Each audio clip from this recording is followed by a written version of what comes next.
Majikan gemblung, lapor 1955, bukan solusi, malah nerunyam. Nah, ini sering saya bilang juga di video-video saya sebelumnya terkait laporan ke 1955 di Taiwan. Nah, ini cerita dialami oleh Mbak Lia yang 11 bulan dengan aturan gemblung majikannya. Lapor 1955 tidak dapat solusi malah semakin runyam. Nah, kenapa dan seperti apa alurnya nanti kita ceritakan di video ini. Nah, kita ceritakan dulu ya videonya Mbak Lia. Nah, sebut saja namanya itu Lia ya. Dia pekerja migran Indonesia dari Jawa Timur. Dia datang ke Taiwan pada bulan Oktober tahun 2023 lalu dan dia bekerja di sebuah rumah tangga di Taichung. Selama 11 bulan dia tidak diperbolehkan keluar rumah sama sekali, memegang ponsel tidak boleh, mengirim uang ke Indonesia pun semua harus dilakukan oleh majikannya ya, dan dia tidak pernah melihat yang namanya NT di Taiwan itu ya. Megang itu nggak pernah melihat, cuma dikasih nominalnya aja. Nah, sehari-hari Mbak Lia ini melakukan pekerjaan ya layaknya PMI lainnya ya. Dia memasak, bersih-bersih rumah, kemudian menjaga 3 anak. Juga dia tidak tinggal di tempat sesuai ARC-nya. Nah, teman-teman semuanya kalau yang bekerja di Taiwan itu kan semuanya tinggal di tempat yang sesuai ARC mereka ya. Awal mula dari kisah Mbak Lia ini itu dia tidak tahan dengan perlakuan majikannya. Kemudian karena dari bulan pertama masuk sudah tidak diperbolehkan membawa ponsel. Bahkan anehnya Mbak Lia punya 2 ponsel yang dia bawa dari induk. Satunya disita oleh majikannya, tidak boleh dibawa oleh dia. Namun satunya lagi masih boleh dibawakan oleh dia, tapi baterainya tidak boleh lebih dari 30%.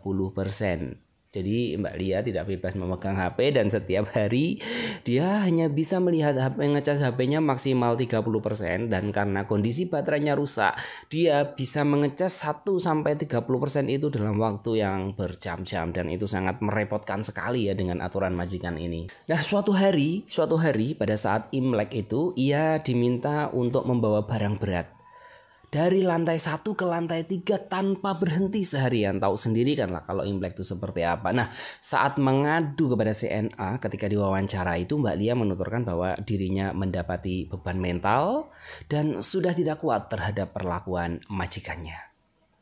Suatu hari ia minta temannya untuk melaporkan kasus ini ke 1955. Memang benar, lembaga pengaduan tersebut menanggapi, tetapi dampaknya buruk sekali. Majikan mengetahui dan akhirnya mereka malah memberikan beban kerja yang lebih lagi bahkan tidak masuk akal. Majikan meminta Lia membersihkan tempat penampungan air yang besar hingga ia harus masuk ke dalamnya. Pada bulan Mei atau Juni, pihak KDI juga menghubungi agensi untuk menanyakan mengenai masalahnya. Agensi mengadukan hal ini pada majikan dan mereka semakin menjadi-jadi lagi gitu ya. Setiap hari selalu ada saja kesalahan Lia yang dibuat-buat oleh majikan. Misalnya memotong sayur salah, memasukkan minyak ke dalam penggorengan salah di mata majikan. Saya tidak pernah keluar rumah. Majikan selalu mengunci di rumah ketika mereka keluar dan saya selalu terkunci di dalamnya. Selama bekerja di sana, saya tidak pernah melihat dunia luar. Bahkan saya tidak boleh berkomunikasi dengan siapapun, kata Lia. Pernah saat itu ada tamu yang masuk ke rumah dan saya diminta untuk mengambil barang dan saya berpapasan sekilas melihat tamu tersebut. Majikan mengetahui dan memarahi saya. Intinya saya tidak boleh berkomunikasi dengan orang luar sekalipun itu terlihat orang luar ataupun tidak.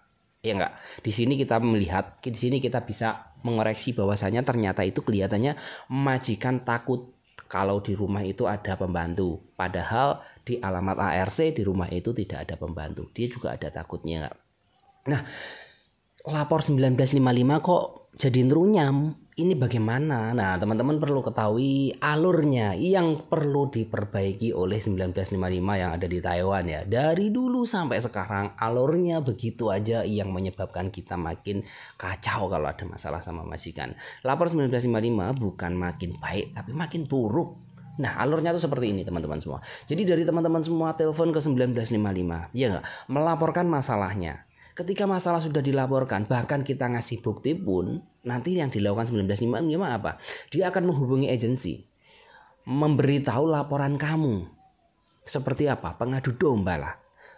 Agensi menerima laporan itu dari 1955. Otomatis agensinya juga marah gitu loh. Kenapa kamu lapor 1955? Itu reputasi agensinya juga nanti turun. Nah, dari agensi apa yang dia dapat dari 1955 dilaporkan ke majikan. Dia ngomong ke majikan, si Lia itu gak mau kerja seperti ini, terlalu berat, aturannya seperti ini. Nah, di sini siapa sih majikan yang dilaporkan tidak marah? Nah, disinilah majikan akhirnya akan berbuat lebih lagi.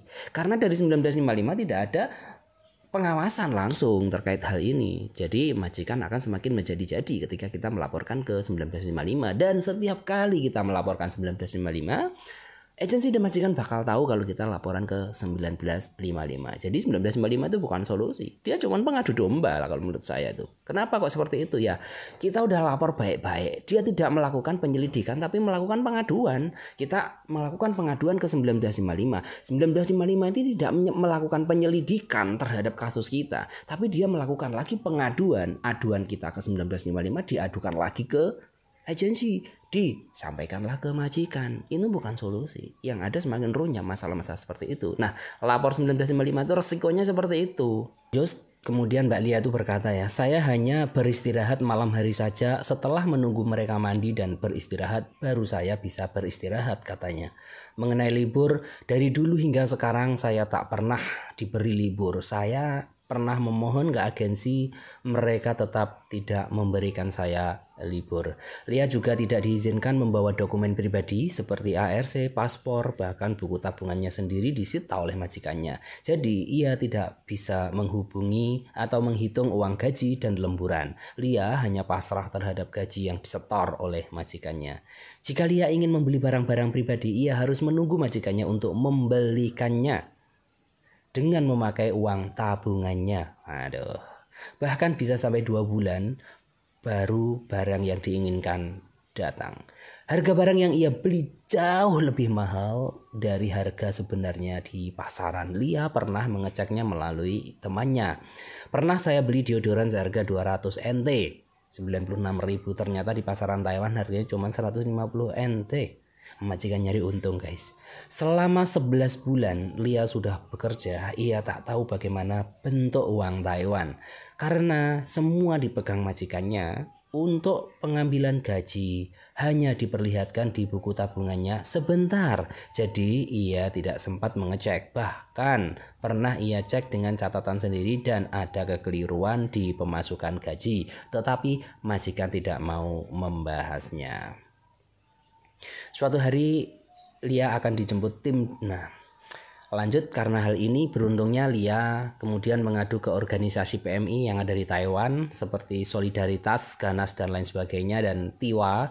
Nah, berkat aduan ke TIWA inilah kemudian Lia ini mendapatkan pertolongan. Ia dijemput paksa dari tempat majikannya kemudian ditempatkan di shelter untuk menangani kasus-kasusnya ini. Nah, ini yang baru betul dan sekarang Lia sudah diselamatkan dan inilah contoh penyelamatan yang harus dilakukan 1955 sebenarnya.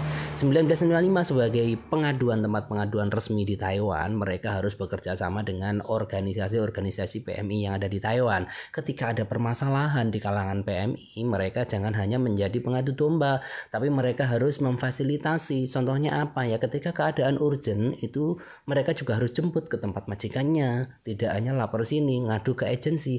PMI itu udah pandai ngadu ke agensi, tapi tidak diranggati, tidak didengar apa keluhannya gitu loh. Percuma ngadu ke agensi lewat 1955, yang ada kita kena marah sama agensi, kita kena marah sama majikan, pengaduan kita nggak ada hasilnya, hubungan kita makin runyam. Jadi untuk teman-teman semuanya, semoga ke depan ada perbaikan lah dari 1955. Jangan hanya seperti itu kerjanya. Di tempat telepon disampaikan teleponnya, nggak menyelesaikan masalah. Jangan seperti itu. Kasihan mbak-mbak PMI. Makanya mereka takut untuk melapor ke 1955 karena kerjanya 1955 seperti itu. Nah, semoga organisasi-organisasi di Taiwan juga makin banyak yang dia bisa membantu PMI karena di antara ribuan PMI yang saat ini bahagia hidupnya, itu ada ratusan PMI yang nasibnya seperti ini. Nah, kita dukung terus, kita semangatin hal-hal seperti ini, kita ungkapkan ke publik hal-hal seperti ini, biar di Taiwan juga ada perubahan terkait dengan perlindungan PMI. Ngapain kita resmi kalau kita tidak dapat perlindungan? Ya, mending nggak resmi lah, sama-sama nggak dapat perlindungan.